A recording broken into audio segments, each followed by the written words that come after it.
So we're now going to really go into a bit about your book and your life. So tell me about having this idea with others at Sandhurst of writing that book, Stand Up Straight, which is about the Royal Military Academy Sandhurst. But there must be some great stories that you can share with people, which will help them in this crisis and other crises they've got.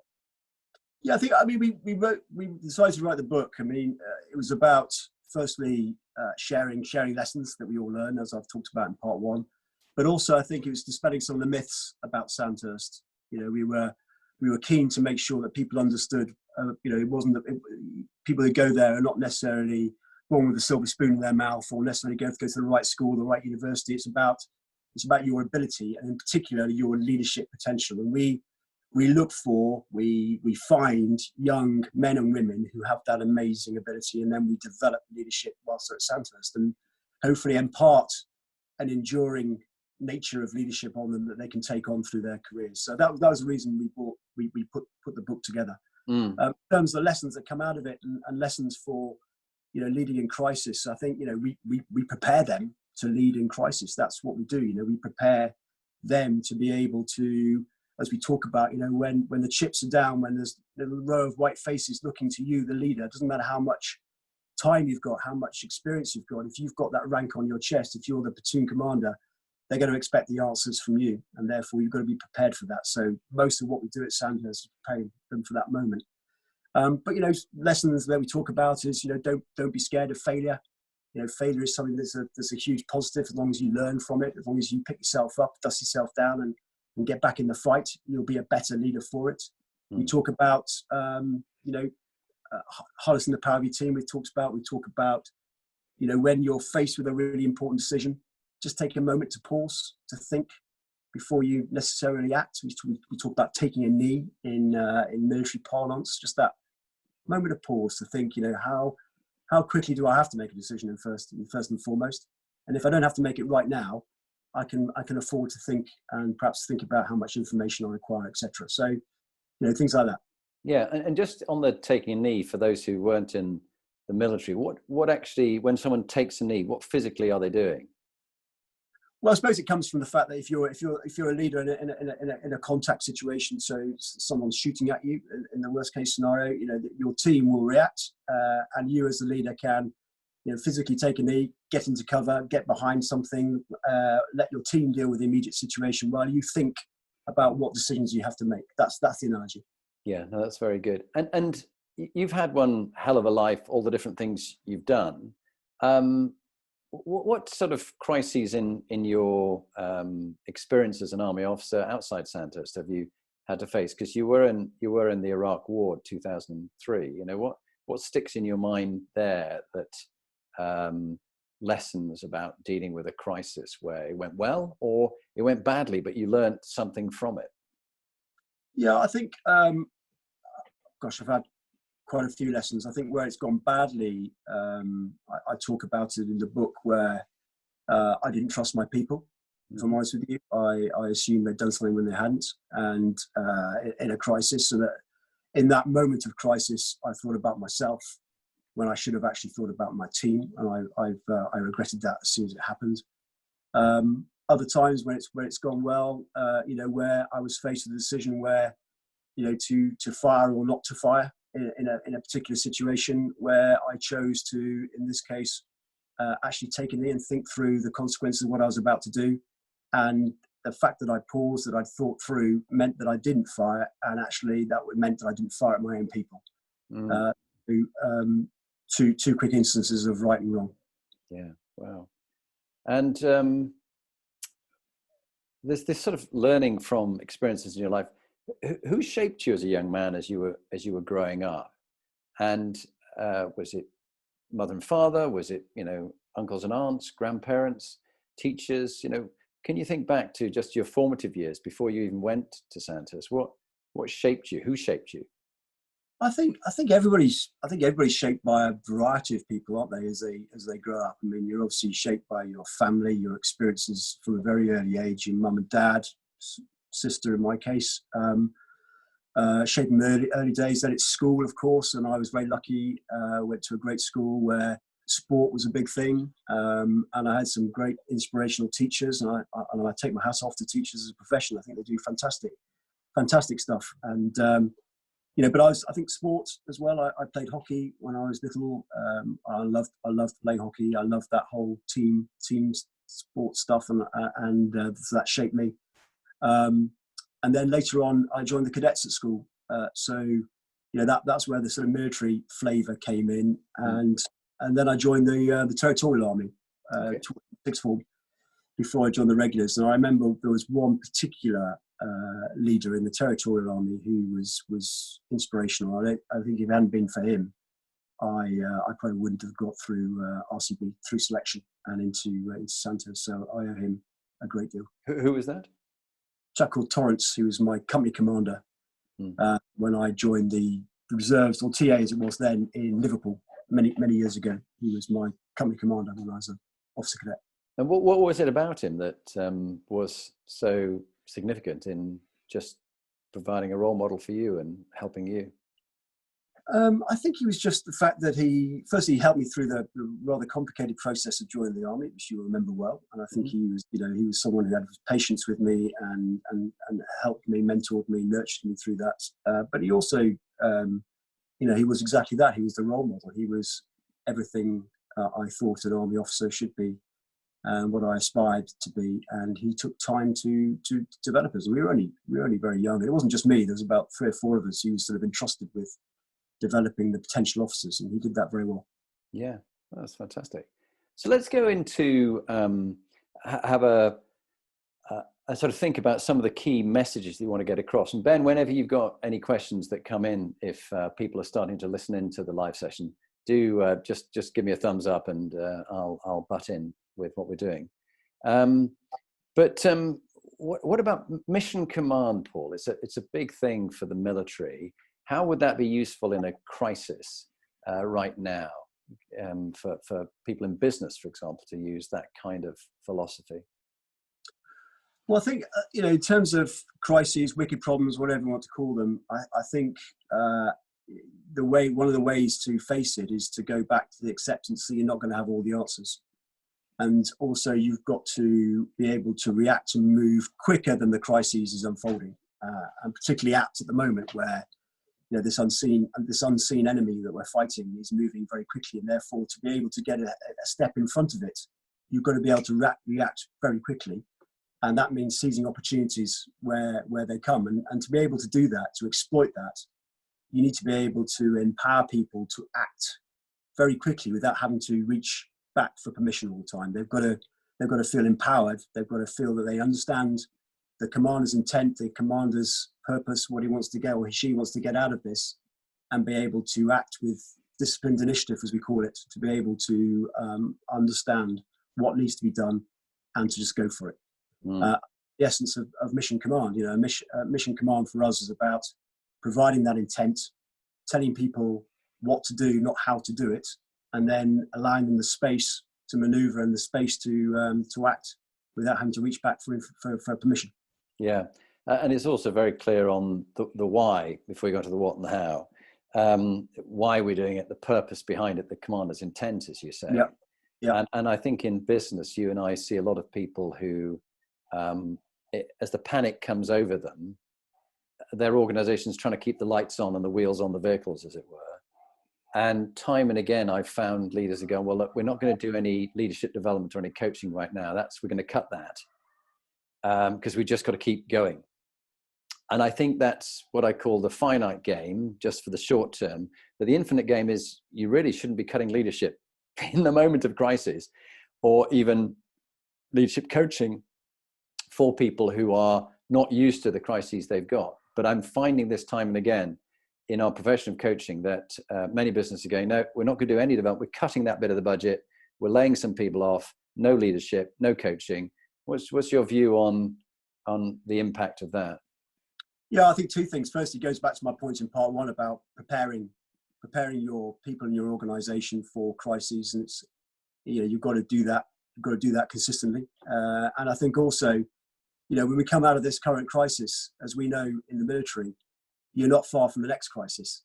the ebb and flow of crises are such that you can't stop doing development. You've got to keep it going and take your people to the next level. Keep that drumbeat of development, be it leadership development or personal development or resilience training or whatever it may be. Keep that drumbeat going if you really want to be an organisation that can deal with crises.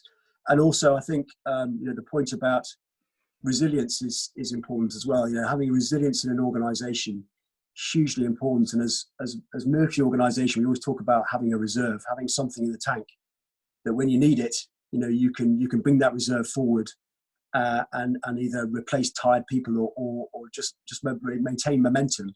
And I think, I'm not an expert, but I think organisations cut themselves to the absolute quick in the interests of perhaps saving money, and then probably regret that when they get to a crisis organisation. They need that depth to achieve that ability to achieve momentum. That's a very good point. I'm seeing time and again people cut themselves so lean that even a month of not having income coming or it just, the business is over, it closes. And also the habit of having a second in command or someone to deputize for someone and stand up and take on a role, or being able to have some in the office and some off and then swapping over. They have just cut it so lean in order to be as efficient and make as much money for shareholders that they are not robust enough and able to keep going. It's almost like they create the perfect organization and therefore it's faulty because there's no slack, there's no sustainability built in. What would you say about that? And then take us on to teams and empowerment as well, I think is an interesting point after that. But what's your thoughts? Yeah, and it's easy because in the military we don't have to necessarily worry about the financial impacts of having large amounts of people. But I think it is important, and I think what you talked about there about having deputies, people who can step up and either relieve a tired commander or take over when something goes wrong. And one thing we are good at, we're not perfect by a long way, but one thing we are good at is we call it exercising the second 11. In an exercise, preparing for operations, there will be a time in the exercise where the commanders are taken out of the equation, and then you really do test the second team to make sure that they have been empowered, they understand what they've got to do, that they understand commander's intent, they can step up and maintain that momentum and keep it going. Now, again, in the civilian world, slightly different, but I suspect the same sort of issues apply, and the same sort of thing. Leaders are just as fallible in the civilian world as they are in the military world, and I think sometimes people need to have a rest or take some command time, whatever you want to call it, and let their oppos take over. Well, haven't we seen that so clearly with poor old Boris Johnson being taken out by the virus, and others having to step up from their roles and to cover for him? But I think we've seen there also the man behind the scenes, Sir Mark Sedwell, who I have met and know and admire a lot as a really inspiring leader. In fact, he was due to come onto this series, but he's got rather busy. He really is such a fine leader who keeps steady under such pressured situation and has had a history of dealing with crises and problems in some very fine roles that he's done, which we can't even talk about. But we're very lucky to have him because he's given strength and direction and purpose to actually a team that's really come together well. I don't know what your own view is. I don't know him particularly well. I know of him, and he's got a fantastic reputation. I think having someone like that goes back to my bit about hope. If you've got someone who's calm, unflappable, who just gets on with things in the background, not necessarily in the background, but just gets on with things, is someone you can rely on. That's exactly the sort of person you want leading in a crisis. Yeah, we're very fortunate with that. Ben, have we got any questions yet? I think we have. So Ben, what do you got coming through? Yeah, so just say thanks for the people who are listening in. Please do post up questions, anything that you want to talk about. I think just sort of on the more sort of practical side, just looking at how you as a leader build strong team culture and how that has been sort of adapted around the sort of current working challenges, working remotely and working from home. building teams. I think building high performance teams takes time. I think it's something you've got to invest in from the get-go. I think it's about creating spirit, creating an ethos. I think that's done through vision, values, standards, discipline. I think it's about generating trust between people, and that's done through sharing experience together. So creating a will to win, a competitive edge, I think is also important. Creating that sort of can-do attitude in a team, really important.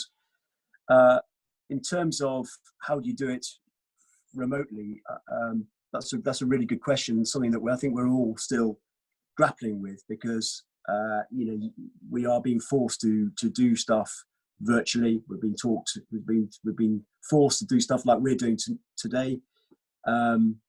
Which is fine, and we are learning how to be virtual leaders, and it's still important to communicate as much as you possibly can, to have the face-to-face, albeit across a screen, so you can look into people's eyes and communicate, check they're okay, check they're physically okay, but also I don't think we should necessarily think that this should be the way we do in the future. I think I hear a lot of talk about that. I think there still needs to be that personal touch.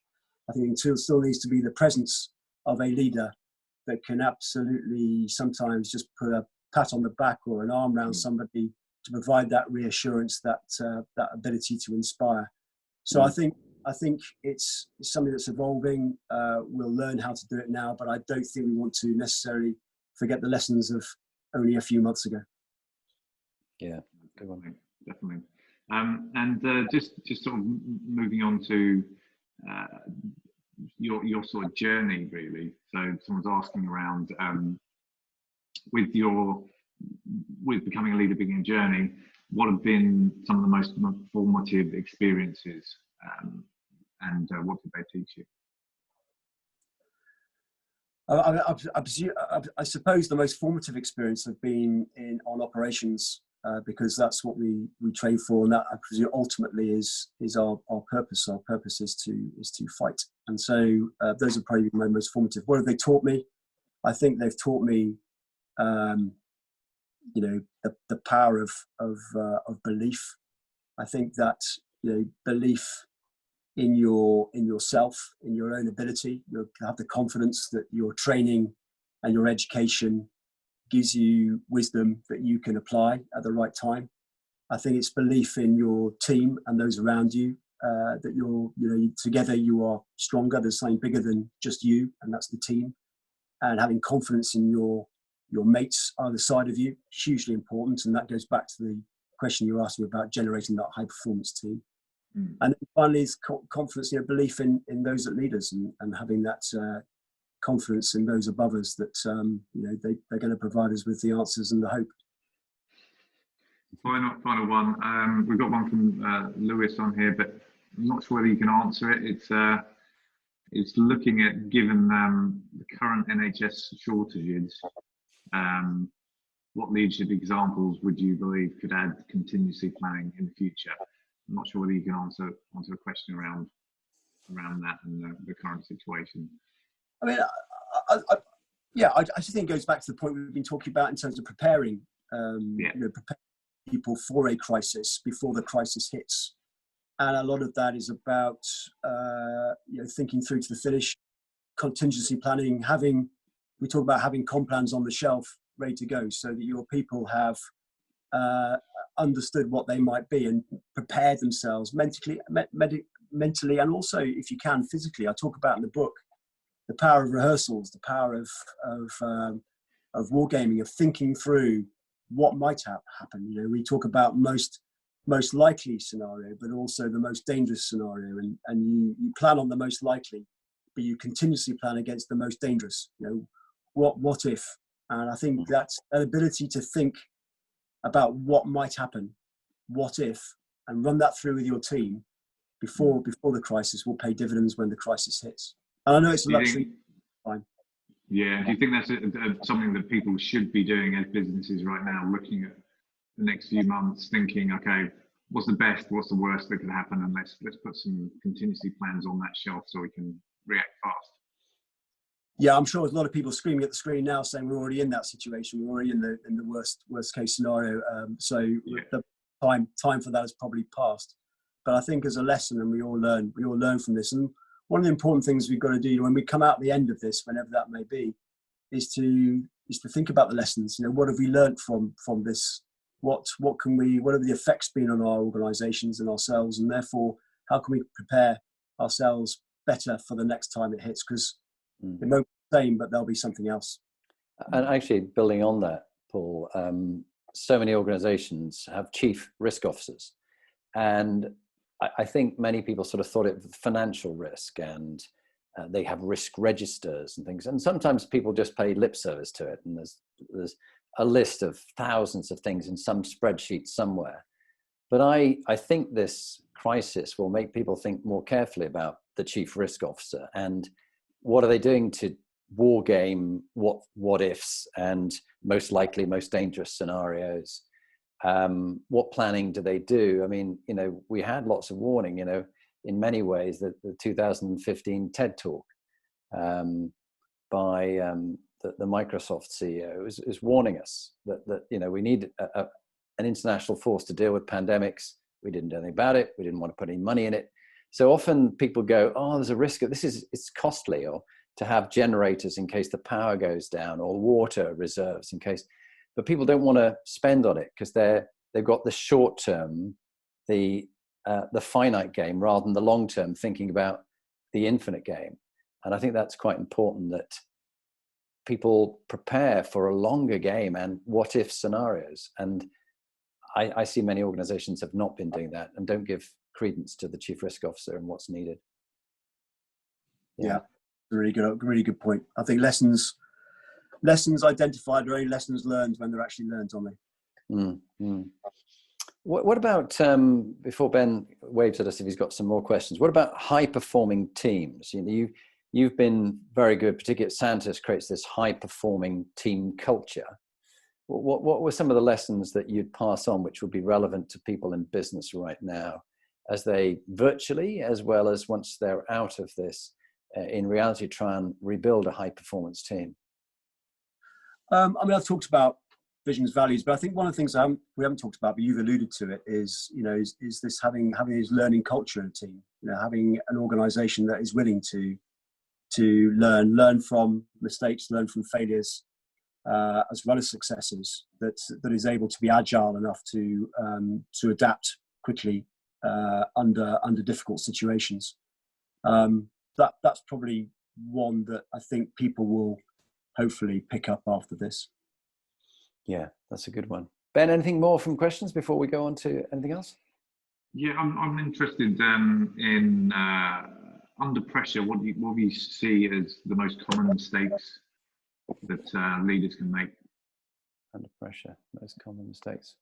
Paul, what do you reckon? Under pressure, what are you seeing as the most common mistakes? I think probably waiting for too much information. Yeah. I think people sometimes strive for certainty. And I think one of the key things is understanding that sometimes you might have to make a decision on 80-70% of the information, and the other 20% is going to be risk, and you need to understand how to manage that risk. But I think sometimes people either act too quickly, don't take a knee, and make a decision too quickly, or they wait for too long. And I think that's the art of leading in a crisis, is knowing when that sweet spot is that you need to make the decision based on your own intuition or judgment. That's something that I think people need to learn.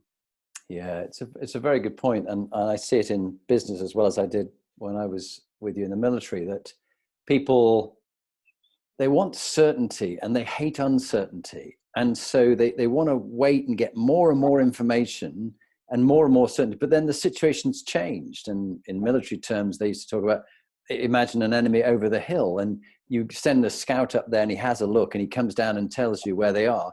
But by the time you make a move on where you think they are, they've changed direction, they moved the other way.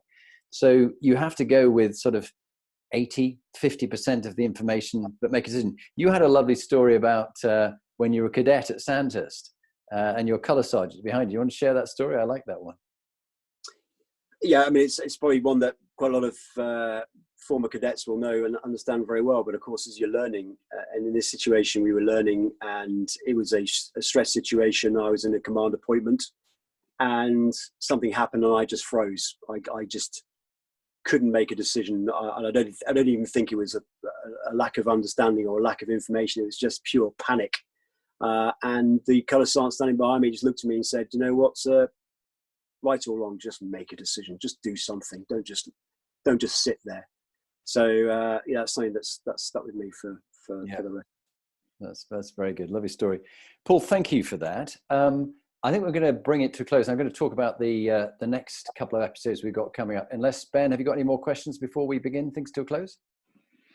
No, we've got no questions on the feed at the moment. Okay, yeah, that's a good time. Well, really lovely to have General Paul Nanson, the GOC of recruiting and training, on this program. Paul, thank you.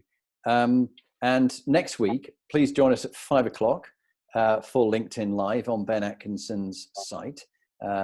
He is our moderator on LinkedIn, and I'm fortunate enough to be the host with John Cresswell, who is the CEO of the Bibiline Group. Bibiline Group is a family-owned business which has real diversity of business in supermarkets, in logistics, in ships, and repair of wind farms, and a variety of different organizations, financial services as well. And just really hearing from him about during the crisis, he was the former ITV CEO, which was a very interesting one. And the week after that, we've got Lieutenant General James Bashall, who's just been sailing around the world on one of the legs in the Around the World Clipper race, but also was a colleague of mine and General Paul Nanson's, and also served in Basra as a brigade commander in his case. So we've got some great speakers coming up for our future series. So come and join us every Tuesday, 5 until 5:45, and I hope you enjoy it. But Paul, thank you for being on board. And Ben, thanks as always for being our superb moderator. Thank you. Thanks very much. Thanks, Paul. Thanks, Thank Jonathan. you. Bye.